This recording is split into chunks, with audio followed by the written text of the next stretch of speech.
Apakah Indonesia pantas lolos ke Piala Dunia? Saya katakan tidak. Dan sebaiknya Indonesia tidak lolos. Mengapa? Bayangkan kalau Indonesia lolos Piala Dunia. Seluruh dunia akan belajar bahwa tidak perlu ada pembinaan usia dini. Semua negara naturalisasi aja pemain, ya kan?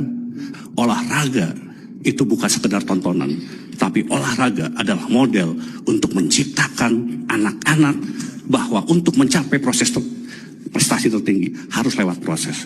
Proses itu harus dari mana? Harus dari kerja keras, harus mau latihan. Apakah Maradona tiba-tiba menjadi bintang? Tidak. Dari mana dia berjuang? Lionel Messi, bagaimana? Ronaldo seperti apa? Kalau untuk dan mau menjadi orang seperti Ronaldo, maka dia harus latihan lebih awal daripada pemain yang lain. Dia harus berhenti lebih lama dari pemain yang lain. Mari kita tanamkan kepada anak-anak kita bahwa untuk menjadi berhasil itu harus dengan kerja keras, harus dengan meritokrasi.